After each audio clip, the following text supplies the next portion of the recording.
In this series, we talk about cognitive distortions and what you can do to overcome them. Before we begin, I highly encourage you to watch the introduction video on what cognitive distortions are first. If you watched it already, then in this video, we are going to talk about all or nothing thinking.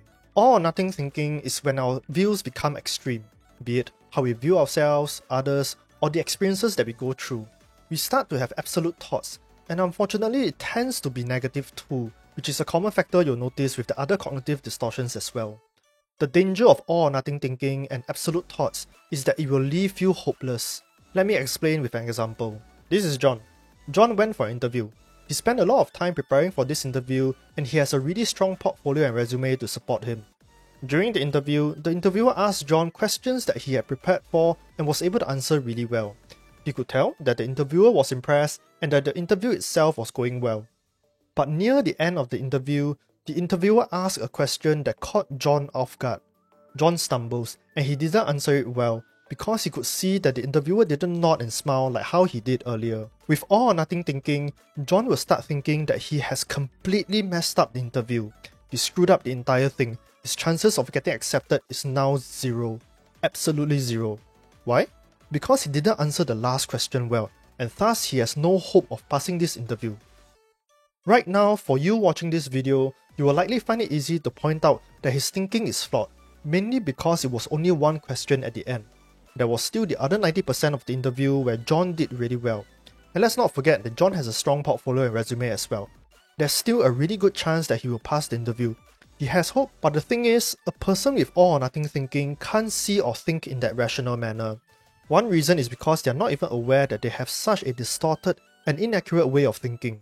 So if you have an all or nothing thinking, what can you do to help yourself? For starters, simply being aware that there is such a thing as all or nothing thinking will help to protect you from it. If you ever find yourself thinking in such an extreme or absolute manner, then pause and ask yourself if you are being fair about the situation. And that is when you do what we call challenge your thoughts. Let's say you are John, and now you are thinking to yourself, I am never going to pass the interview because I messed up the last question. Challenge your thoughts by asking yourself, am I being fair about the situation here? Does it make sense that one mistake is going to undo everything else that you did well? Is the interviewer really going to fail you for that one mistake at the end? Was it even that big of a mistake?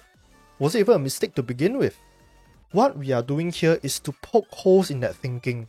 We are challenging it and we are trying to prove that it is wrong. Basically, you are trying to make the absolute thought into a maybe thought. We want to change I am never going to pass the interview because I messed up the last question to maybe I will not pass the interview because I messed up the last question. By challenging the absolute thought and poking holes in it by bringing up other factors and possibilities, you can turn it into a maybe thought. And with a maybe thought, you now have possibilities for a more positive outcome. Maybe I will not pass the interview because I messed up the last question, but maybe I will pass because I did well for the rest of the interview. The problem with cognitive distortions, in this case all or nothing thinking, is that it is negative and does not leave room for positivity. In other words, there is no hope. Cognitive distortions will leave you without hope, and when a person feels hopeless, he or she becomes at risk of suffering from depression and other mental health issues. Therefore, our goal when we challenge our thoughts is to open up for alternate possibilities and to create hope for ourselves in the situation that we are in. So if you notice that you have an all or nothing thinking, then try to challenge your thoughts. Take the absolute thought and challenge it by considering other factors until it becomes a maybe thought. Do not accept that it is a hopeless situation. Challenge it until there is hope. Sometimes it can be difficult to do this on your own, especially if you're feeling down. In those situations, it will be good if you talk to someone, be it your family, friends, or a trusted adult. They will be able to help you rationalize the situation and turn the absolute thought into a maybe thought. And if you're still having a hard time even with their help, then perhaps you would consider seeing a professional like a counselor. If you've seen a few of my videos, then you may have noticed that I always sign off by saying that I am proud of you for even just trying. A person who is hopeless is not going to try, but when a person has even a glimmer of hope, there's a chance that they will try.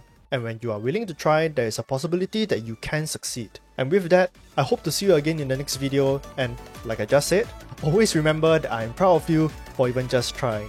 Bye bye!